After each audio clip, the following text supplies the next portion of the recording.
Right. BJP నాయకులు వెంకటరెడ్డి గారితో మాట్లాడదాం. సో వెంకటరెడ్డి గారు తన పదవీ కాలంలో రంగనాథ్ గారు చెప్పినటువంటి దాదాపుగా ఒక 1,50,000 కోట్ల రూపాయలు వెళ్ళినటువంటి ప్రభుత్వ భూములు కావచ్చు, చెరువులు కావచ్చు, ఈ ప్రభుత్వ ఆస్తులను కావచ్చు, వీటన్నింటినీ అన్యాక్రాంతం కాకుండా కాపాడామని చెప్పారు. అలాగే రాజ్యాంగంలోని ఆర్టికల్ 21 అండ్ 48A స్ఫూర్తితో పనిచేశాము అని రంగనాథ్ చెప్తున్నారు.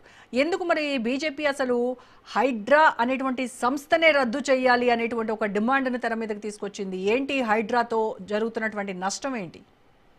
ఒకటే మేడం, మిత్రులు కాంగ్రెస్ బీఆర్ఎస్ మిత్రులు మాట్లాడినారు, విశ్లేషకుడు రామ్మోహన్ గారు కూడా చాలా చక్కగా చెప్పడం జరిగినటువంటిది.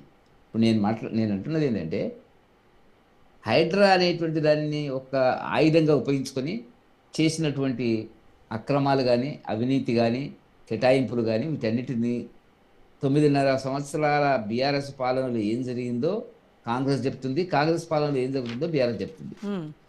మీరు పెట్టిన చర్చకు ఒక సారాంశం దొరికింది, ఒక రిప్లై దొరికింది, ఒక రకమైనటువంటి రిజల్ట్ మనకు వచ్చింది.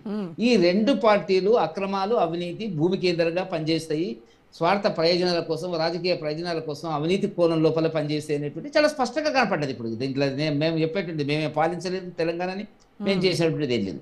రెండు, ఈ ఏదైతే ఒక తీసుకున్నారో ఉద్దేశాలు మంచిదే కావచ్చు, నేను కాదను. ఇప్పుడు హైడ్రాకి సంబంధించిన ఉద్దేశాలు కానీ దాన్ని దుర్వినియోగం చేసుకోవడానికి ఉపయోగించినటువంటి పరిస్థితి కనపడుతున్నటువంటిది. దీంట్లో పెద్దవాళ్ళకు ఒక న్యాయము, పేదలకు ఒక న్యాయం కనపడుతుంది. గండిపేట లోపల పైన ఉన్నటువంటి గండిపేట పరిహార ప్రాంతంలో ఉండేటువంటి వాళ్ళ లిస్ట్ ఎవరిది? ఇప్పుడు చాలా మంది లిస్ట్ చెప్పినారు కదా వాళ్ళు, ప్లస్ ఇంకా రంగారెడ్డి జిల్లాకు చెందినటువంటి వాళ్ళు, ఇప్పుడు సబితా ఇందర్రెడ్డి కుటుంబము, మహేందర్ రెడ్డి కుటుంబము, రకరకాలు, వీళ్ళందరూ కూడా గతంలో టీఆర్ఎస్ లో పనిచేస్తున్నారు, ఇప్పుడు కాంగ్రెస్ లో ఉంటారు, కాంగ్రెస్ లో ఉన్నారు, భూమి కేంద్రంగా వీళ్ళు పనిచేస్తారు. దీని గురించి ఎందుకు చర్చ జరుగుతలేదు? మేము అడుగుతున్నది, భారతీయ జనతా పార్టీ అడుగుతున్నటువంటి సూటి ప్రశ్న, ఒకరికి ఒక రకంగా ఇంకొకరికి ఇంకో రకంగా చేసేటువంటి పరిస్థితి వల్ల కాంగ్రెస్ చేసింది, బీఆర్ఎస్ పార్టీ చేసింది. అది 60 ఫ్లోర్లు ఎట్లా వస్తాయండి, 70 ఫ్లోర్లు ఎట్లా వస్తాయండి? నిజానికి తెలంగాణ హైదరాబాద్ చుట్టూ కూడా 200 కిలోమీటర్ల భూభాగం ఉన్నటువంటి పరిశ్రమల ఎట్లా ఇచ్చిన 60? అది ఏం జరుగుతుంది అసలు? వాళ్ళు చేసినారు, రేవంత్ రెడ్డి గారు అదే పద్ధతిలో వెళ్తున్నటువంటిది. అంటే నేను చెప్పదలసిన పాయింట్ ఏంటంటే, ఈ రెండు పార్టీలు కూడా, హెచ్ఎండిఏ కేటీఆర్ గారి దగ్గర ఉంది, ఇప్పుడు హెచ్ఎండిఏ ముఖ్యమంత్రి గారి దగ్గర ఉంది, వేరే వాళ్ళకి ఇయలే. అసలైన రంగు, అసలైన కలర్ఫుల్ కనపడేటువంటి, కాసులు కనపడేటువంటి ఈ రెండు ఈ విభాగాన్ని ఇద్దరు కూడా అట్టి పెట్టుకుని నడిపిస్తున్నటువంటి పరిస్థితి కనపడుతున్నట్టుంది. మేము అడుగుతున్న సూటి ప్రశ్న ఏంటంటే, పెద్దవాళ్ళకు ఒక న్యాయము, చిన్నవాళ్ళకు ఒక న్యాయము, పేదలకు ఒక న్యాయం అనే దానికి చెప్పేటువంటి మొదటి ఆరోపణ భారతీయ జనతా పార్టీ సల్కం చెరువులో మజ్లిస్ పార్టీ శాసనసభ నేత యొక్క కాలేజీ, ఫాతిమా కాలేజీకి మా మిత్రుడు అయ్యో చెప్తున్నాడు, కోర్టులు ఉన్నాయి, కేసులు ఉన్నాయని. మీరు ఇచ్చింది టైం ఇచ్చినారు. ఆనాడు ఏం చెప్పినాడు హైదరాబాద్ కమిషనర్, ఏం చెప్పినాడు రంగనాథ్ గారు, ఇప్పుడు ఈ సమ్మర్లో అయితే క్లాసులు అయిపోతాయి, మేము వాటిని షిఫ్ట్ చేస్తామన్నారు. కాబట్టి నేను అడుగుతున్న ప్రశ్న, పూర్తి చెరువులో ఉంది అది. దీనిని ఏం చేసినారు ఇప్పుడు? దాన్ని సర్వే ద్వారా ప్రయోగించి, ఎందుకంటే వాళ్ళ యొక్క అతి ఆత్మబంధువు అక్కడ మజ్లిస్ పార్టీ, బీఆర్ఎస్ అధికారంలో ఉంటే బీఆర్ఎస్ ఆత్మబంధువు, కాంగ్రెస్ ఉంటే కాంగ్రెస్ కు ఆత్మబంధువు. ఈ రెండింటి మధ్యన ఏంటంటే వాళ్ళ యొక్క వ్యాపారాలు నడుస్తున్నటువంటి పరిస్థితి. ఇక్కడ చివరికి ఏం చేసినారు? ఇప్పుడు కాలేజీకి సంబంధించి, ఆ చెరువుకు సంబంధించి, సల్కం చెరువుకు సంబంధించినటువంటి దాంట్లో ఎఫ్టీఎల్ మార్చినారు, బఫర్ జోన్ మార్చి కొత్త సర్వే రిపోర్ట్ ఇచ్చి ప్రజెంట్ చేసినటువంటి కోర్టులో ప్రజెంట్ చేసినారు. అది బాధాకరమైనటువంటి అంశం. ముందు ఒక రకంగా మాట్లాడినాడు రంగనాథ్ గారు, ఇప్పుడు ఎట్లా వచ్చింది? చెరువుల్లో కనపడుతుంది కదా. అంటే రాజకీయ ప్రయోజనాల కోసం పేదలకు ఒక న్యాయము వీళ్ళు చెప్తున్నారు కదా, ఈ రెండు పార్టీలు చెప్తున్నాయి కదా, మేము పేదల కోసం పనిచేస్తున్నాము, పేదలను ఉద్ధరించడానికి పుట్టాము అనేటువంటి దాని కింద ఎవరి కేంద్రంగా మీరు పనిచేస్తారు అనేటువంటి వాళ్ళ స్పష్టత కనపడుతున్నటువంటిది. వెంకటరెడ్డి గారు కాంగ్రెస్ ని, బీఆర్ఎస్ ని పేదల కోసం పనిచేస్తున్నాము అని చెప్పేసి గొప్పలు చెప్పుకుంటున్నారని చెప్పారు కదా, బీజేపీ కూడా అదే చెప్తుంది కదా, పేదల కోసమే పనిచేస్తున్నాము అని చెప్తుంది కదా. మరి మీరు ముంబైలో ధారావి ప్రాజెక్టు, అక్కడ కొన్ని వేల మంది పేదలు అక్కడ నివసిస్తూ ఉన్నారు, గుడిసెలు వేసుకొని ఉంటా ఉన్నారు. మరి అదానికి కట్టబెట్టడం కోసం, ఆ 1000 ఎకరాల భూమిని అదానికి కట్టబెట్టడం కోసం వాళ్ళందరినీ కూడా నడిరాత్రి పంపించలేదా, తరలించలేదా? మీరు వాళ్ళందరినీ అక్కడ నుంచి వెళ్ళగొట్టలేదా? అంటే మీ రాష్ట్రానికి ఒక సిద్ధాంతం ఉంటుందా బీజేపీ? ఇప్పుడు మనం మాట్లాడుతున్నది తెలంగాణ ఇష్యూ. సబర్మతిలో ఏం జరిగింది, బాంబేలో ఏం జరిగింది, బెంగళూరులో ఏం జరిగింది అంటే చర్చ కాదు. అంటే తెలంగాణలో ఒక సిద్ధాంతం ఉంటుంది, ముంబైకి వెళ్తే ఒక సిద్ధాంతం ఉంటుంది. ఏం చెప్తారు సార్ మేడం? దానికి సంబంధించిన సమాచారం నా దగ్గర లేకుండా నేను మాట్లాడాను. మీ దగ్గర ఉన్నట్టయితే మీరు చెప్తున్నారు, అది వేరే సంగతి. కాబట్టి నాకు తెలిసిన సమాచారం తెలంగాణ రాజకీయాలకు సంబంధించి మాట్లాడుతున్నాము, దానికి మాత్రమే బదుల్ని సమాధానం చెప్తాను. మరి ఉత్తరప్రదేశ్ మధ్యప్రదేశ్ లో సబర్మతి కూడా బుల్డోజర్ కల్చర్ ఉంది కదా, చెయ్యాలి కదా. మరి ఆ మీరైతే చేస్తారు. లే బుల్డోజర్ కల్చర్ ఉందా లేదా అనేటువంటిది కాదు కదా. అక్కడ ప్రజలు అయినా కూడా అనేక సార్లు అంత కల్చరు ఆ దాడి మేము పెడితే మమ్మల్ని ఎందుకు ఎన్నుకుంటున్నారు అనేది కూడా మీరు ఆలోచించాలి కదా. ఎందుకు ఎన్నుకుంటున్నారు? ఇవన్నీ ఆరోపణలు, రాజకీయ ఆరోపణలు పక్కకు పెట్టండి. ఇవాళ జరిగింది నేను ఎగ్జాంపుల్ చెప్తున్నటువంటి సల్కం చెరువు గురించి అడుగుతున్నాను.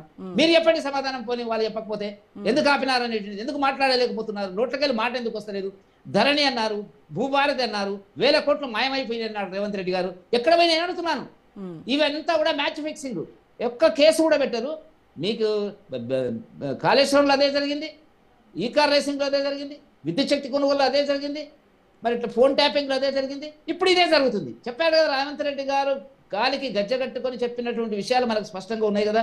నేను రాగానే మేము ధరణి సముద్రంలో ఇస్తాము అన్నాడు, ఏదో అన్నాడు, సరిపోయింది. దానికి సంబంధించినటువంటి ఎవరి భూములు, వేలాది ఎకరాల భూములు ఎవరు మాయం చేసిండ్రు, ఎవరి ఖాతాలకు పోయినవి, ఏ రియల్ ఎస్టేట్ అకౌంట్లకు వెళ్ళిపోయినాయి, వ్యక్తులకు వెళ్ళినాయి చెప్పాలి కదా. ఎందుకు చెప్పలేకపోతుంది? ఇప్పటికి కూడా ఆయన అంటున్నారు కదా, టీఆర్ఎస్ ప్రతినిధి అంటున్నాడు, వెంకటేశ్వర గారు అంటున్నారు, మీరు కేసులు పెట్టండి. అది కేసులు పెట్టారు, ఏం పెట్టరు. ఇదంతా కూడా రియల్ ఎస్టేట్ మాఫియా ఏ పార్టీలో ఉన్నా కూడా ఆ పార్టీలకు వెళ్ళి ఈ పార్టీలకు వస్తారు, ఈ పార్టీలకు వెళ్ళి ఆ పార్టీలకు జరిగిందే కదా ఇవాళ. అయితే నెక్స్ట్ కనుక బీఆర్ఎస్ కనుక అధికారంలోకి వస్తే అసలు ఈ హైడ్రా వ్యవస్థను తీసుకెళ్లి బంగాళాఖాతంలో పడేస్తారంటున్నారు. బీజేపీ అధికారంలోకి వస్తే కొనసాగిస్తారా? ఇప్పుడు వాళ్ళ చరిత్ర ఎందుకు? వాళ్ళు చేసింది అదే కదా, రియల్ ఎస్టేటే కదా. ఎన్ని భూములు ఎవరికి ఇచ్చినారో చెప్పమనండి. ఇప్పుడు రేవంత్ రెడ్డి గారు చెప్పాలా? పెద్ద పెద్ద బడా రియల్ ఎస్టేట్ కంపెనీలకు ఎవరెవరికి పేర్లు ఎందుకు అని చెప్తే బాగుండదు, మర్యాద ఉండదు. కానీ ఎన్ని ఇచ్చినారు? అతి చౌకగా ఇచ్చినారు కదా టీఆర్ఎస్ పార్టీ. వీళ్ళు అదే కదా పద్ధతి చేస్తున్నటువంటిది. కుటుంబ సభ్యులు, రేవంత్ రెడ్డి గారు కుటుంబ సభ్యులు ఎక్కడ కట్టుకున్నా ఏమన్నారు.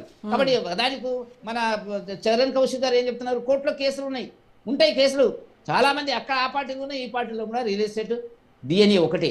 కాబట్టి ఇవాళ ప్రజలను మోసం చేయడానికి ఒక రకమైనటువంటి వివాదాన్ని తీసుకొచ్చి వాళ్ళ ఆస్తులను స్వాధీనం చేసుకుని మేము నైట్ మార్కెట్ పెడతాము, ఇదే రకరకాలు చెప్తున్నారు. ఫస్ట్ ఎక్కడి నుంచి స్టార్ట్ చేయాలి? గండిపేటకి వెళ్ళి స్టార్ట్ చేయాలి. గండిపేటలో ఎవరు ఉన్నాయి?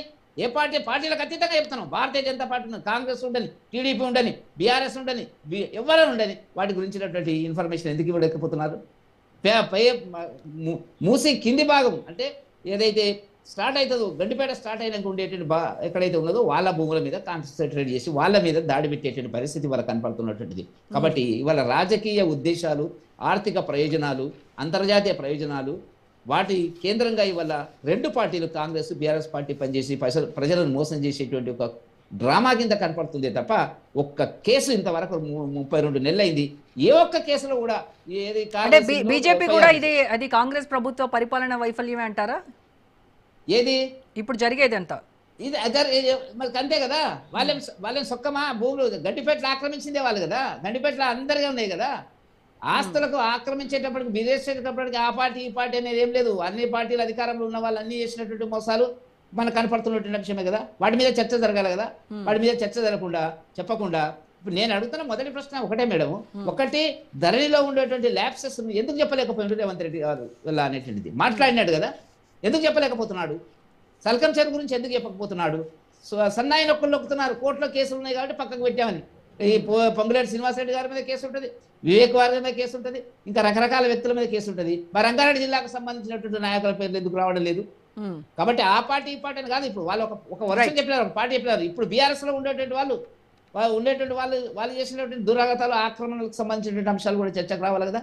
కాబట్టి ప్రజలను ఒకరి మీద ఒకటి మాత్రం స్పష్టం, రెండు పార్టీలు ఒకరి మీద ఒకరు చేసినటువంటి ఆరోపణలలో ప్రజలు ఆలోచిస్తున్నారు. ఈ రెండు దొందే కదా,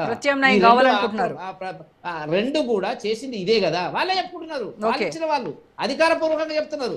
కొత్తగా ఏం లేదు అక్కడ.